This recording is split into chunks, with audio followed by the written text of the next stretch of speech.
Hello everyone, my name is Deemah Alqahtani, and today I'll be talking about my paper titled The Role of Uncertainty as a Facilitator to Reflection in Self-Tracking. This work was done at the University of Manchester with Caroline J. and Markel Vigo. So, as defined by the well-known stage-based model in personal informatics, reflection is the stage where self-trackers explore and make sense of their data in order to discover personal insights. However, reflection can take place under uncertainty. That is when the person cannot fully infer from, act on, or decide about what is provided by a self-tracking system, which affects decision-making and maintaining aspects of life through tracking. However, the exact relationship between reflection and uncertainty haven't been explored enough in the self-tracking literature, and we believe that examining such relationship could address the potential negative consequences of self-trackers' decision-making under uncertainty. So uncertainty has been highlighted before by Knowles and colleagues when they referred to the degree of belief over the tracked data due to its quality, relevance, or reliability, which can affect how users interpret their data. They called that input uncertainty. They also talked about the uncertainty resulted from the difficulty in drawing inferences from the data presented by the tracking tools, which was referred as output uncertainty. It's important to consider uncertainty of the tracked data during reflection because of its potential impact on decisions, as we discussed earlier, but it's also because uncertainty might trigger systematic errors in thinking, as known as cognitive biases, which are mainly trade-offs between accuracy and efficiency. So that affect how people reflect and infer the tracked data, leading to not necessarily making the most accurate decisions. So the question becomes, are we able to examine reflection under uncertainty? Particularly, we are interested in identifying the challenges people encounter and the strategies they employ when they reflect under uncertainty. And in order to answer this, we wanted to frame the questions we will ask the self-trackers to help triggering those reflection moments that they had to do under uncertain scenarios. And for that reason, we used the reflective informatics framework, which is a conceptual framework that was proposed by Bommer to help better understand reflection. He talked about three dimensions, each of which can trigger reflection. The first one is breakdown, where reflection is triggered by unexpected facts or information. The second is inquiry, where reflection involves revisiting and reassessing information for further exploration. And the last is transformation, where a reflection is translated into actions and behavior change. In line with our definition of uncertainty and using the reflective informatics dimensions as a lens, we conducted semi-structured interviews encouraging participants to recall instances where they were unsure about their presented data or when making sense of the data and acting on it was challenging. The questions were derived from the activities and situations that are expected to occur in each of the dimensions.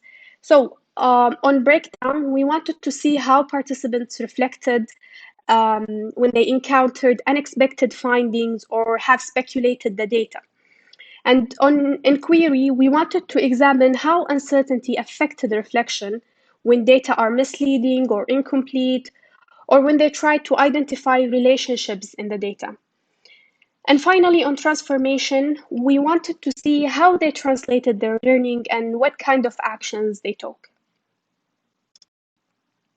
We recruited 16 participants who used a variety of tracking tools to track their general health and fitness routines.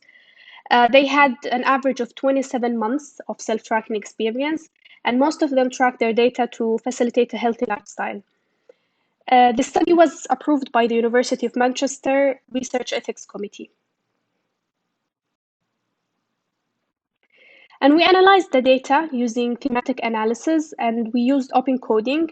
So we generated the primarily codes to contextualize the data, and then we iteratively reviewed the themes.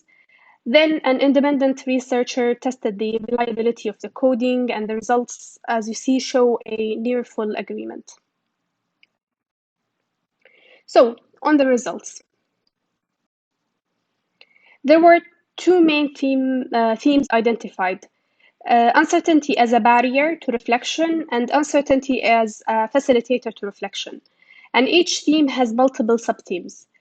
So, behind the conventional rule of uncertainty as a barrier, it was interesting to find that uncertainty can be rather a facilitator to reflection. And because of timing reasons, I will select only some of them to talk about, but I invite you to read our paper for more details. So, an example of a theme we identified when uncertainty becomes a facilitator to reflection is accepting uncertainty. And that is when participants have actually acknowledged and learned to live with the fact that the data is uncertain due to different limitations. For example, P11 is saying, if it is wrong, it's wrong. If it's right, it's right. I know it cannot be 100% accurate. It's only an estimation, but it's good enough for me since it's for my for personal knowledge. And I don't need 100% accurate data, so whatever I get, I am good enough. Another theme that comes under uncertainty as a facilitator is embracing context, and that is when uncertainty nudged participants to utilize context and explore positive and negative correlations between the different factors. For example, P4 says, I think I run better in wooded areas, but I can't prove it because I think it's nicer and roads are hardest to run on. So if something could prove that if I'm running in a wooded area, it's actually better for me, it would be nice to know that. But at the moment, it's just a theory.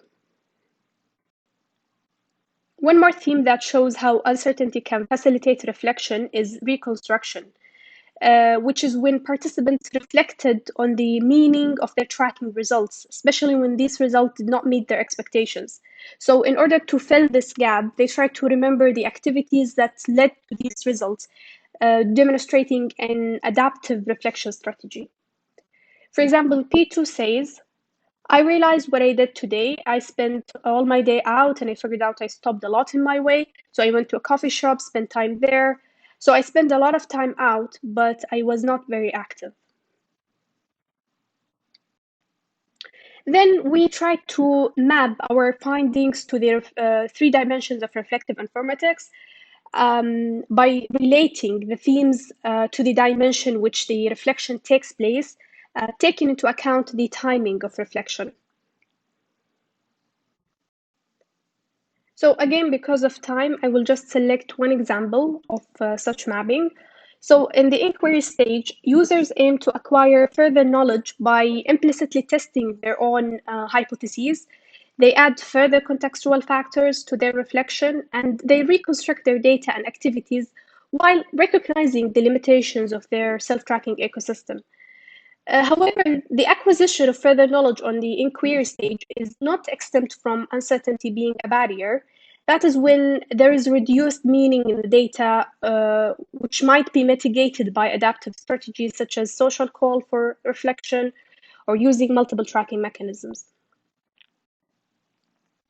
Finally, we draw a number of design implications from our work. I'm going to talk about two examples here. The first one is bringing expectations to the table. So because users' expectations are often unmet under the breakdown dimension, we suggest methods to calibrate user expectations in the self-tracking process. For example, expectations can be quantified through the use of self-efficacy scales. So users will be able to explicitly set their capabilities in tracking and achieving goals, and these expectations could be adjusted and benchmarked. Um, the second implication is enabling and fostering reconstruction. We mentioned that although reconstruction is an effective strategy, it is prone to recall bias. So we propose by drawing from the cognitive research that have used episodes of reflection to facilitate reconstruction, that self-tracking tools can evaluate the use of episodes to facilitate reconstruction and tackle recall problems. For example, users can reflect on daily activity episodes where each one is linked to specific data points, timestamps, locations, or other contextual factors to facilitate better reconstruction. That concludes my talk. Thank you for listening.